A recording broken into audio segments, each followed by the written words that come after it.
Bon matin, bienvenue à la matinale. On est ensemble avec Stéphane Kéry. C'est une joie de vous accueillir ce matin pour un moment béni. Alors qu'on loue, on prie, on partage la parole ensemble. Merci d'être là, fidèlement connectés tous les matins. Et dites-moi d'où vous êtes, le pays et la ville. Et n'hésitez pas à m'envoyer vos sujets de prière sur les infos qui apparaissent maintenant au bas de l'écran. On démarre cette matinale avec ce merveilleux chant qui s'intitule Amour extravagant. Alors, on y va ensemble, petite flèche du bord pour les paroles de ce matin.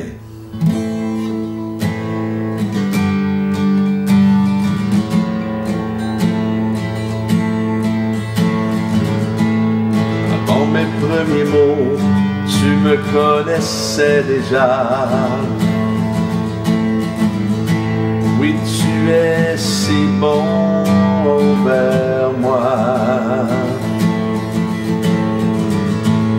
Avant mon premier souffle, tu mis ta vie en moi.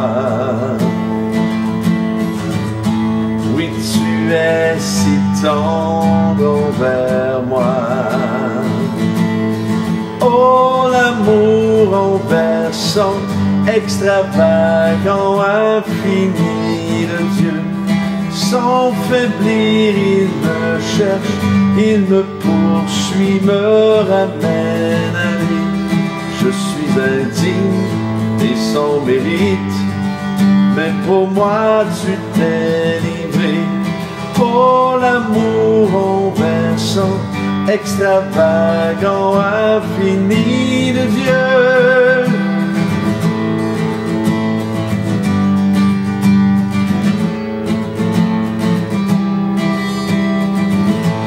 Je te rejetais sans relâche, tu m'aimais.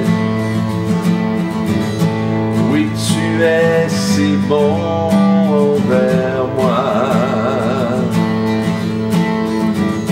Je me sentais vain, tu m'as offert la croix. Oui, tu es si tendre envers moi. Oh, l'amour renversant, extravagant, infini de Dieu. Sans faiblir, il me cherche, il me poursuit, me ramène à lui. Je suis indigne et sans mérite, mais pour moi tu t'es livré. Oh, l'amour renversant, extravagant, infini de Dieu. Oh, oh.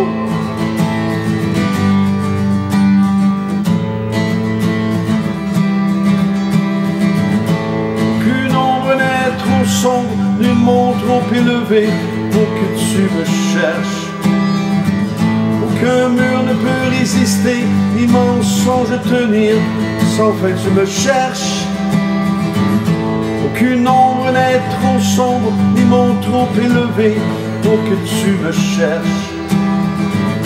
Aucun mur ne peut résister, ni mensonge tenir, sans fin tu me cherches. Oh, l'amour renversant, extravagant, infini de Dieu. Sans faiblir, il me cherche, il me poursuit, me ramène à lui. Je suis indigne et sans mérite, mais pour moi tu t'es livré. Oh, l'amour renversant, extravagant, infini de Dieu.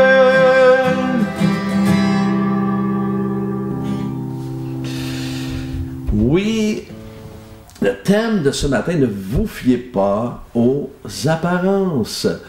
Ça dit dans 1 Samuel 16, 7, 1 Samuel 16, 7, mais l'Éternel dit à Samuel, ne prête pas attention à son apparence et à sa grande taille, car je l'ai rejeté. En effet, l'Éternel n'a pas le même regard que l'homme. L'homme regarde à ce qui frappe les yeux, mais l'Éternel regarde le cœur. On connaît ce texte-là, alors que, justement, on fait, justement, Samuel demande à ce que Isaïe demande à ses fils de se présenter pour faire le choix du prochain roi d'Israël. Et il n'y a aucun de ces hommes-là que Samuel voit, parce que évidemment c'est le choix de Dieu, ce n'est pas juste le choix de Samuel. Et cet homme-là, bien c'était David, qui était dans les champs et qui gardait les brebis, parce que Dieu voyait le cœur justement de David. Alors je me disais, nous vivons dans un monde où tout doit être parfait, hein? Tout le monde doit avoir les dents bien droites, il faut porter des broches, alors il faut tout avoir les dents droites maintenant. C'est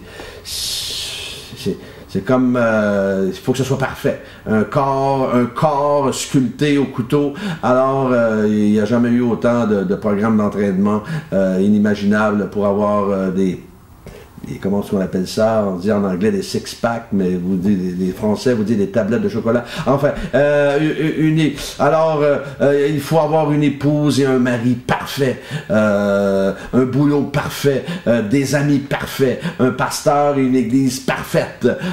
Et comme si la vie, c'était ça. Comme si la vie devait être vécue de façon où il n'y a jamais d'embûche, il n'y a jamais de soucis, il n'y a jamais de problème, il n'y a jamais de confrontation, jamais de refus, jamais d'échec. Alors, lorsque ça vous arrivera, vous serez sur une autre planète. On dit qu'en France, la durée moyenne d'un mariage est de 15 ans, mais le pic de divorce a lieu au bout de 5 ans de mariage. Imaginez. Pourquoi? Parce qu'on se rend compte que finalement, le conjoint ou la conjointe comporte des imperfections. Oh! Il y a des imperfections. Oh là là. Et oui, ta femme était magnifique dans sa belle robe de mariage, mais la réalité, c'est qu'elle ne sera pas toujours maquillée et physiquement parfaite comme ce jour-là, ce jour radieux, ce jour où elle a descendu l'allée vers toi. Et toi non plus. Toi non plus. Et peut-être que son corps ne sera plus exactement pareil après avoir donné naissance à de beaux enfants parfaits. Et en ce qui te concerne, tu vas possiblement ajouter des kilos par-dessus tes abdos parfaits. Alors, la perfection n'est pas de ce monde. Et ceux qui se croient parfaits, croyez-moi, ils sont misérables. En fait, notre extérieur n'impressionne pas Dieu. Nos belles maisons, nos belles voitures et tout cela, Dieu n'a rien contre, mais ça ne l'impressionne pas. Le pasteur Obed Jebakumar disait, le cœur, c'est intéressant ce qu'il disait, le cœur et l'esprit sont liés. Le cœur sait ce qui est bon et mauvais. Le cœur peut comprendre, réfléchir et se souvenir. Le cœur et les émotions sont liés. Le cœur est le siège de la joie, du courage, de la douleur, de l'anxiété, du désespoir, du chagrin et de la peur. Le cœur et notre vie spirituelle sont également liés ensemble. Dieu éprouve le cœur, voit le cœur, affine le cœur et sonde le cœur. Vous savez, les Écritures indiquent clairement qu'une personne peut avoir un mauvais cœur, peut-être un méchant cœur, peut-être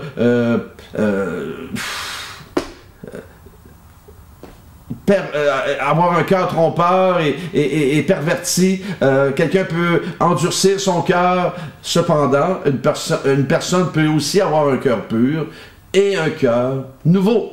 Alors, lorsque Dieu a regardé le cœur de David, le jour où il a été choisi pour être roi, il a vu un cœur qui croyait en lui. C'est ce que Dieu a vu. Et pour David, tout homme qui niait à l'époque l'existence de Dieu et pour lui, c'était un fou. David connaissait lui-même ses limites, mais il connaissait ses forces, mais il connaissait aussi ses faiblesses. Lorsque Dieu a regardé le cœur de David, il a vu un homme qui était équilibré en ce qui concerne sa personne à lui. Il savait qui il était. Il connaissait, il savait le genre de personne qu'il était. Moi, je sais qui je suis, hein, moi aussi. Alors aujourd'hui, qu'est-ce que Dieu voit lorsqu'il vous voit? lorsqu'il nous voit, je m'inclus là-dedans certainement, est-ce qu'il voit en nous un cœur honnête? Est-ce qu'il voit en nous un cœur humble, un cœur fiable, un cœur loyal, un cœur repentant, un cœur aidant, un cœur authentique et vrai? C'est ce que Dieu voit. Et comprenons que Dieu n'est pas, encore une fois, impressionné par notre apparence. Il n'est pas impressionné par nos trophées et tout ce que nous pourrions posséder. Il est focalisé, Dieu, il est focalisé et intéressé par notre cœur. C'est tout. Il n'y a pas autre chose. Dieu est intéressé. Alors, c'est très trompeur, les apparences. Combien de fois, vous et moi, on s'est fait prendre alors qu'on a vu quelqu'un qui, peu importe la taille qu'il avait, on a vu quelqu'un qui faisait peut-être, qui avait un petit peu trop de kilos sur lui, mais finalement, lorsqu'on l'a vu se déplacer, on a dit « Wow!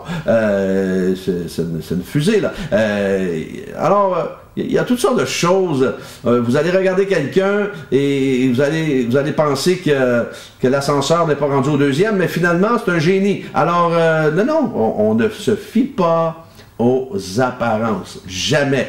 Ne vous fiez pas à ce que vous voyez de vos yeux. Regardez le cœur de la personne. Et c'est ce qui impressionne Dieu, c'est encore une fois, c'est le cœur.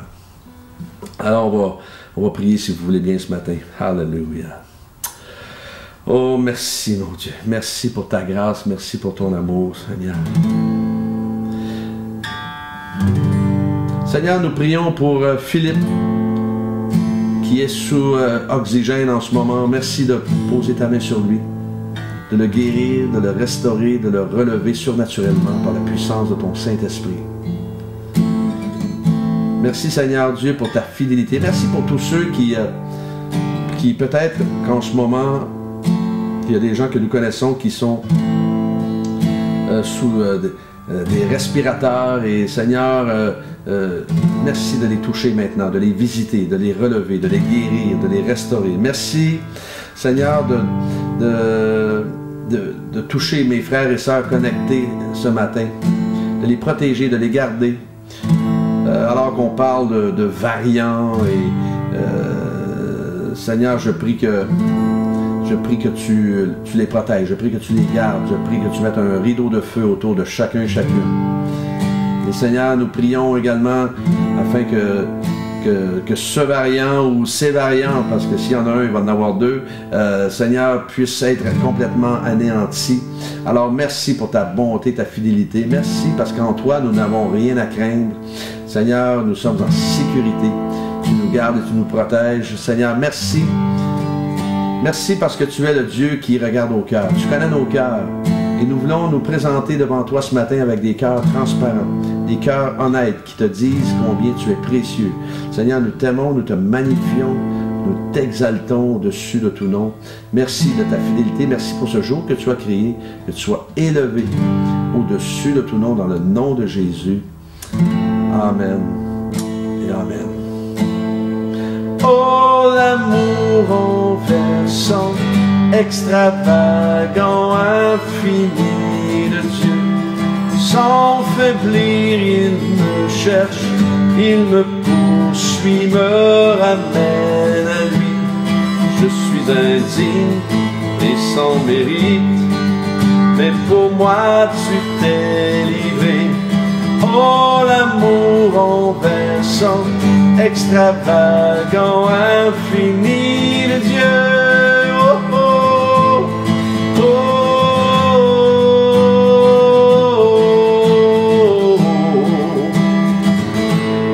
oh, oh.